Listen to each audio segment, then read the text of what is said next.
Hello and welcome to this session where we're talking more about the recruitment and selection process. This is to give you a fairer understanding of how to go about the recruitment process in an organization. We all know that recruitment is a very crucial part of personnel management. But what are the steps that need to be followed to ensure that we are doing a good job of the recruitment process? Well, on your screens you can see the process defined in a diagram, and obviously the first step to a recruitment process is mentioned as identifying the vacancy. It is very imperative that the personnel management is very aware of the organizational goals and the strategy that the organization has adopted on a long-term basis. And it is based on those strategies and goals that the personnel management or the human resource management team will come up with the recruitment plan or the selection plan. And once that is done, then you start identifying the vacancies in the different departments. It doesn't matter where. But you identify the vacancy. It is not just the human resource team that is going to identify. You have to sit, the team has to sit with the line managers as well as the top leaders to find out which department requires personnel or staff. Once the vacancy is identified, then you prepare a job description and person specification, because there is somebody probably on the job already, or there is a position that has become vacant, and so it is easy to come up with a job description because everybody knows what a person in that position is supposed to be doing. Once the job description is done, is made, and then it is up to the human resource team to start advertising the vacancy. It can be an internal advertisement or it can be external. You go to external sources. Once the position is advertised, obviously a lot of resumes come in for a certain position from different candidates.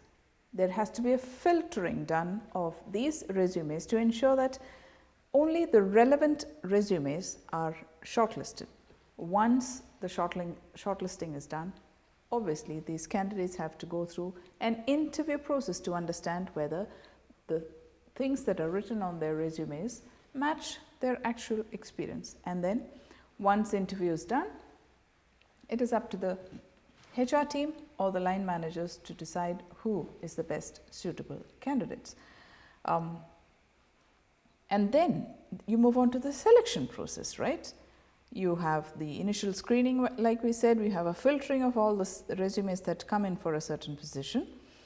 You go through interviews. Certain positions actually have tests being conducted for certain positions. And then once the candidate has passed those tests, there is a selection. There's an interview by the HR team, by the technical team. You do obviously a background check and referral checks, because it is so important to know what that person has been doing before they join this organization. Is whatever is written on his or her resume, are they accurate? So a background check is always necessary and mandatory to know and understand that this person has had absolutely no criminal background or any crimes registered under this person's name, or there has not been any fraudulent activities in that person's life. Some positions obviously need a physical examination. Most positions recommend that they do a medical test before they join, and then the organization decides to hire this person.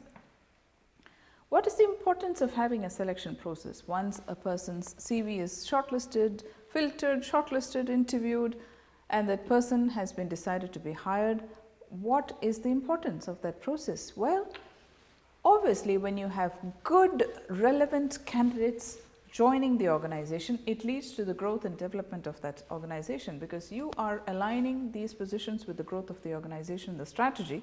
And when you have the right person for the right job, you're obviously cutting down on costs and you reach your goals faster because it's the right person doing the right job. And satisfied people obviously have a higher morale. And how do you ensure that people are satisfied in an organization? Well, you've put the right person for the right job. And when an employee knows that this person is being utilized according to the skills that this person brings in, the qualification, and he is doing what he likes to do or she is doing what she prefers to do, then obviously there's a higher morale in the organization and higher satisfaction levels. The employee's satisfaction index remains high in the organization. Just reiterating what the recruitment and selection process is.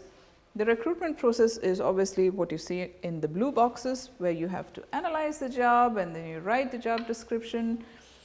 You decide on the recruitment method, whether it is internally recruited or you're going to an external agency. You decide on how they will apply for your jobs, and then obviously you start advertising for that job. Once the advertising is done, you start getting the CVs, you shortlist the candidate, you hold the tests and the interviews and the group discussions. You decide on who the person, you shortlist a few candidates, you do background checks, and then you finally decide on the person that's going to join. And then of course you have the induction or the onboarding, which is so very crucial to ensure that the person is aware of what the organization is all about. So right now if you look at the screen, you are looking at a reiteration of what we've been discussing about identifying the need and developing a position description, recruitment planning. I'm going to the last box which says onboarding, which is very crucial. What is the onboarding? Onboarding is the training of a new employee on the vision, missions, objectives and goals of the organization, as well as of the department that the person is joining, and the culture, acclimatizing this person about the culture of an organization so that this person is able to integrate into an organization. And obviously there are those disciplinary measures and processes and procedures that the employee is made aware of, so that this person knows exactly what he or she is supposed to do, how he or she must behave, what is the culture, what is the communication strategy, styles in an organization, so that it is easier for that person to integrate into that organization. So this in short is the recruitment and selection process in an organization. There is always a policy in place, there's a process in place, and everybody who's involved in the recruitment of any position in that organization must be aware of this policy and process and stick to it and follow these rules in order to ensure that you have the right person joining that organization, because otherwise there's a lot of time, resource and money being wasted on retraining, reskilling, upskilling people who have not been chosen for the right job. So that's about recruitment and selection. Thank you.